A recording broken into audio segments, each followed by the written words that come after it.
Imagine a future where space travel is common and people can visit the moon, Mars, and other planets. However, if something goes wrong on the spaceship, a short trip can turn into a long and difficult journey. The series follows the story of a luxury spaceship called Avenue 5, which is designed for space tourism. The ship is equipped with advanced technology and can accommodate 5,000 wealthy passengers who can afford the expensive tickets. The show is divided into 2 seasons, and the video is introducing the first part of the story. The Avenue 5 spaceship is on a mission to take 5,000 wealthy passengers on a luxurious tour of the solar system. The trip is expected to last 8 weeks, with the ship traveling to the orbits of Mars and Saturn before returning to Earth. The crew is led by Captain Ryan Clark, and the ship is owned by a wealthy entrepreneur named Jazz. The ship is equipped with advanced technology, including a shield that protects against radiation and heat, as well as a large supply of oxygen and water that can sustain the passengers for up to 3 years. The ship also has various safety and security measures in place to ensure the well-being of its passengers. However, Jazz, the owner of the ship, is a bit of a carefree and childish person. He comes up with an idea to host an event on the main deck of the ship, where 5,000 people can do yoga in space and set a new world record. He shares his idea with the crew and invites all the passengers to participate. To his surprise, 2,000 to 3,000 people gather in the port area of the ship and start doing yoga. The ship's capacity was 5,000 people, but when 2,000, 3,000 people gathered in one area to do yoga, the ship's internal systems started to malfunction due to weight distribution issues. The ship's emergency warning system started sounding, but the only engineer on duty, Billy, didn't take it seriously and ignored the warning. However, a new alert came in a few minutes later, and the ship's gravity system suddenly failed, causing a gravity flip that made everyone on board float in midair. Chaos erupted as people and objects floated around, and many staff members were injured. Luckily, Billy quickly regained control and pulled the gravity lever, restoring normal gravity and bringing everyone back down to the ship's floor. However, the incident had a tragic consequence. An engineer named Joe, who was doing repair work outside the ship, was pulled toward the ship by the gravity flip and was killed when he hit the ship's panel. After the gravity flip incident, Captain Clark announces to the ship that everything is under control and that it was just a minor glitch. However, the crew knows that something more serious has happened. Engineer Billy approaches the captain and reveals that the glitch was caused by the large number of people gathering in one area, which put a strain on the ship's systems. She also informs the captain that the gravity flip incident has caused more problems and that engineer Joe, who was outside the ship, was killed in the accident. The captain, Clark, is shocked and enraged by this news and storms off. Meanwhile, back on Earth, the control room team is watching the incident unfold live. After receiving the damage report, they realize that the ship has lost its original trajectory and is now heading in the wrong direction. The crew discovers that due to the new trajectory, their 8-week mission will now take 3 years to reach Earth. Chief Rav contacts the ship to inform them of this news, and Judd, Iris, Captain Clark, and Billy are shocked and panicked. However, things take a surprising turn when Captain Clark reveals that he is not actually a captain or a pilot, but a British stage actor who was hired to play the role. He admits that his American accent and credentials were all fake and that he was only pretending to be a captain to motivate the crew and passengers. The crew is outraged and demands to know who the real captain is. Clark reveals that the engineer Joe, who was killed in the accident, was the actual captain of the ship. Joe was an introvert and couldn't face the crew and passengers, so he hired Clark to be the public face of the captain while he did all the behind-the-scenes work. The crew is stunned by this revelation, and Clark leaves the scene, leaving them to grapple with the consequences of this shocking truth. The crew is struggling to find a coffin for Joe's burial, but Judd happens to have a golden coffin that he had brought for an antique show. After some hesitation, Judd agrees to use the coffin for Joe's burial. Meanwhile, Clark returns to the control room and starts acting as captain again. Engineer Cyrus arrives and shows Clark a tablet with a possible shortcut route to Earth, which could take only 6 months. Clark immediately shares the news with Judd and his team, and everyone is thrilled. However, Billy cautions that Cyrus has a tendency to exaggerate, and they should verify the route before sharing the news with the passengers. But it's too late, as Clark has already told the news to a passenger named Karen, who is known for spreading gossip. As a result, the news spreads like wildfire among the passengers, and soon everyone is under the impression that they will reach Earth in 6 months. The crew holds a funeral for Joe and places him in a golden coffin. However, just as they're about to launch the coffin into space, Billy warns Clark that the coffin's weight could cause problems. Despite this, they proceed with the funeral and launch the coffin, but it doesn't go as planned. Due to its heavy weight, the coffin starts rotating in orbit around the ship, effectively becoming a permanent companion to the Avenue 5. Meanwhile, the team on Earth contacts NASA to plan a rescue mission to bring the passengers back to Earth as soon as possible. However, during a live conference with NASA and the team on the ship, Judd, who is arrogant and dismissive, tells NASA that they don't need a rescue mission. He claims that the engineer, Cyrus, has found a new shortcut route that will allow them to reach Earth in 6 months and that they don't need NASA's help. Judd's attitude is insulting and dismissive, and he closes the conference without allowing NASA to respond. The situation on the ship is getting worse, with 3 more people dying from their injuries. Billy is preparing to launch a lightweight, transparent coffin into space for their funeral. However, just as the funeral is about to start, Chief Rav's maintenance work from Earth causes the gravity inside the ship to malfunction, causing everyone to float in the air. As a result, the coffin is not launched properly and instead starts orbiting the ship, giving the appearance of a dead body floating in space. This adds to the growing sense of unease and panic among the passengers. Meanwhile, Karen, a passenger with a lot of influence, notices that the crew is being rude to the customers, which is making the situation even worse. Clark, the captain, takes Karen aside to discuss the situation, but reveals his true identity as an actor, not a pilot. He also tells her that it will take 3 years to reach Earth, not 6 months. Karen is outraged and wants to tell everyone the truth, but Clark calms her down and convinces her to keep the secret. Clark offers Karen a job as a public representative, where she will calm down the passengers and tell them positive things about the situation. In return, Karen will get a good post, payment, and service on the spaceship. Karen agrees to the job after negotiating some conditions. Karen then goes public and starts explaining things to the passengers, influencing them positively and giving them relief that the crew is working to ensure their safety. The passengers start to calm down,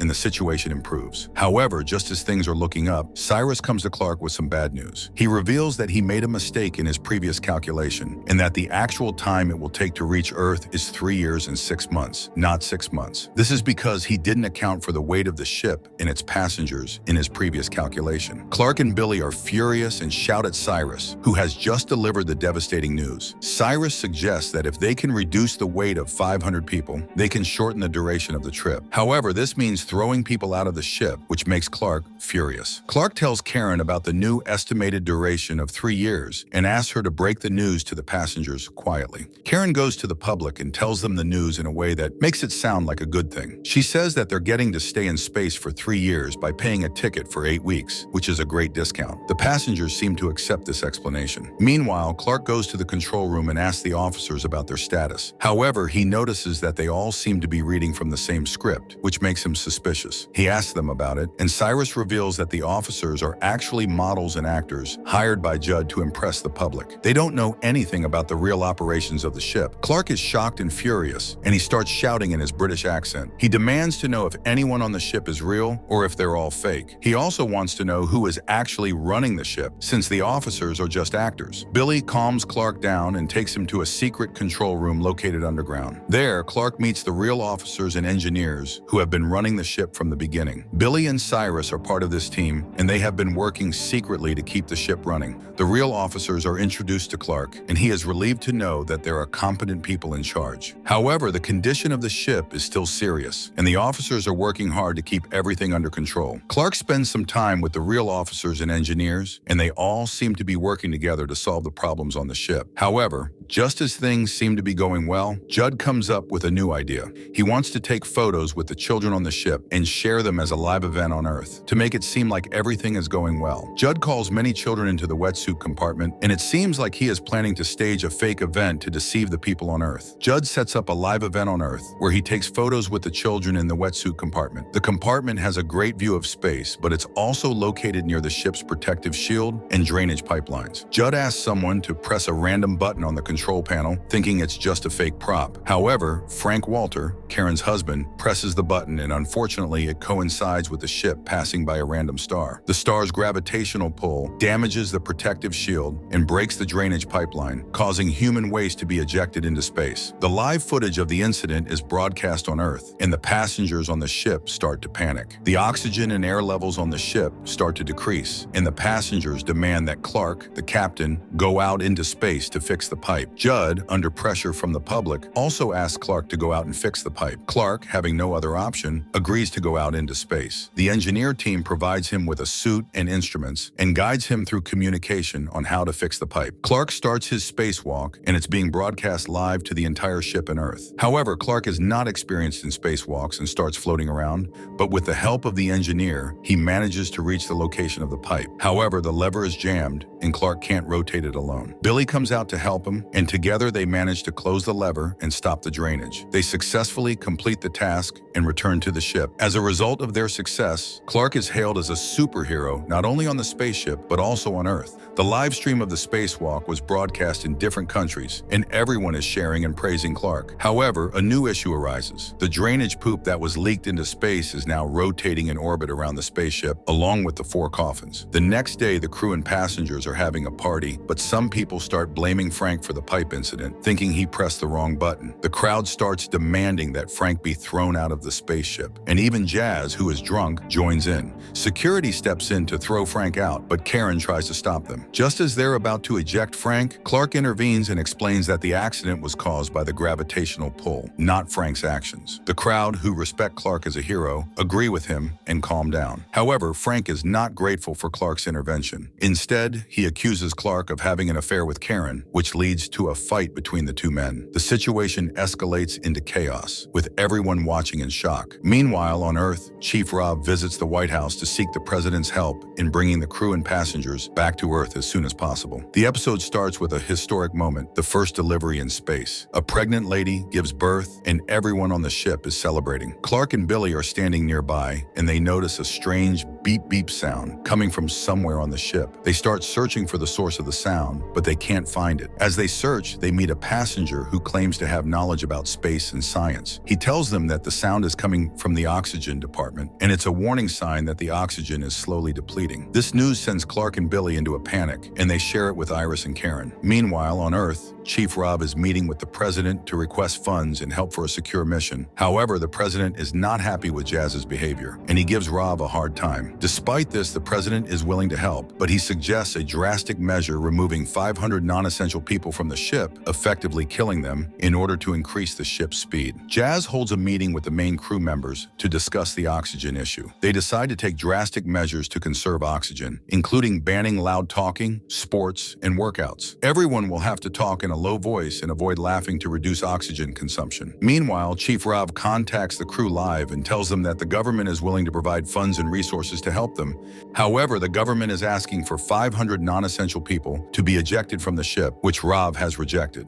Just as Rob is about to explain the details of the government's offer, the signal in the ship starts to cut out, and the crew only hears a half-baked story about getting funding and ejectors for 500 people. The crew is left in a state of panic, unsure of what is happening and what the future holds. The passengers start shouting at the crew after hearing the news about the government's demand to eject 500 people. Clark tries to calm them down, assuring them that as long as he's in charge, no one will be ejected. Meanwhile, Jazz tries to come up with a way to entertain the passengers, but his idea is to do a light show by shooting a laser at the drainage waste outside the ship. He goes live and announces the new rules to minimize oxygen use, but the passengers get angry again. During the commotion, the news about ejecting 500 people is leaked to the public, and they start demanding clarification from Clark. However, Billy intervenes and explains that the warning signal is not related to low oxygen levels, but rather a data maintenance system issue. The system is recalibrating the data of live people after the birth of the baby, which is causing the signal. The passengers are relieved to hear that the oxygen levels are still full,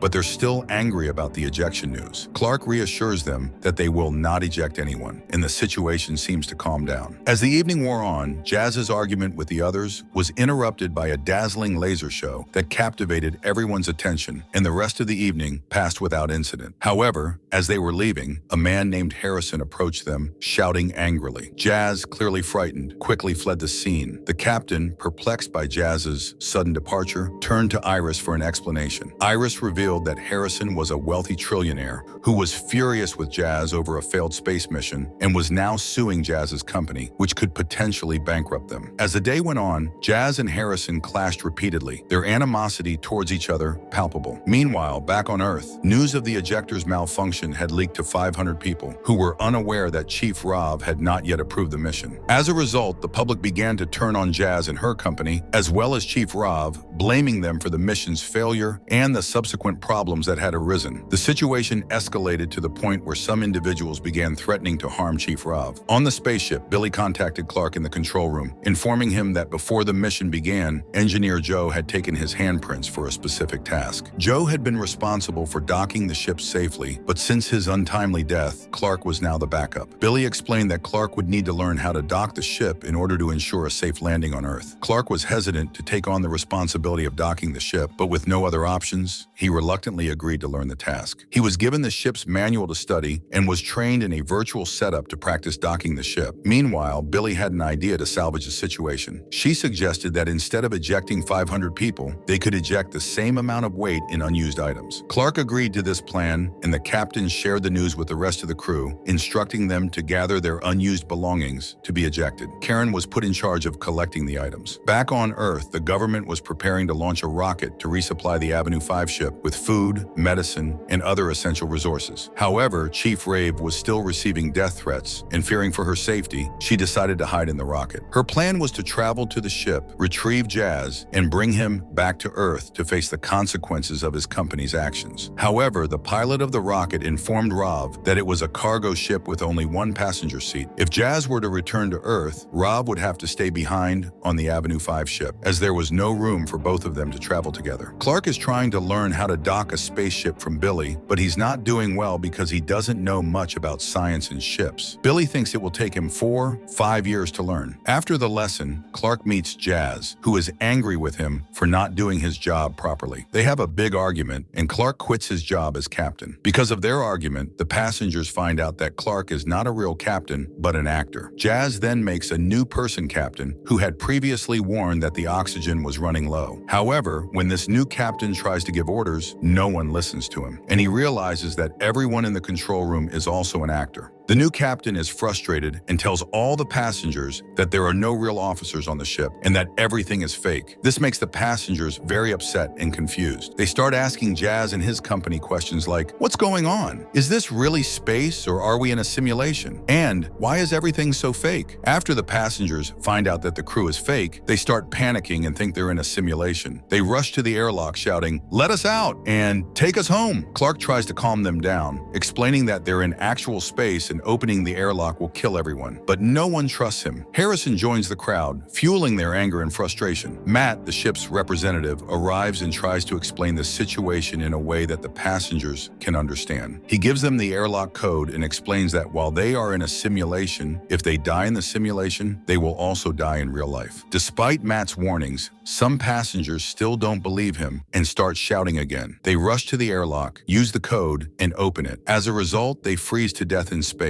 However, the other passengers still don't believe it's real and think it's just a simulation game. They see the dead passengers as just a VFX effect and start going into the airlock themselves. Clark and the crew try to stop them, but they refuse to listen. Harrison and a group of passengers make a fatal mistake by opening the airlock and going outside. They immediately freeze and start floating in space. Their bodies then collide with the ship, breaking into pieces like brittle twigs. This horrific scene is a harsh reality check for the remaining passengers, who are now convinced that they are indeed in space and not in a simulated environment. After this tragic incident, Clark takes charge and declares himself the captain of the ship. Meanwhile, Matt is consumed by guilt and self-blame for the deaths. He decides to isolate himself from the rest of the crew and passengers and vows not to speak to anyone until the ship reaches Earth, which is still 3.5 years away. Before leaving, Matt changes the airlock code to prevent anyone else from making the same mistake. However, this creates a new problem for the crew, as they now need to find a way to dispose of excess luggage without access to the airlock. To solve this problem, Clark and Jazz are forced to put aside their differences and work together. They have never gotten along, and their initial interactions are tense and argumentative. However, as they search for Matt and try to find a solution to their problem,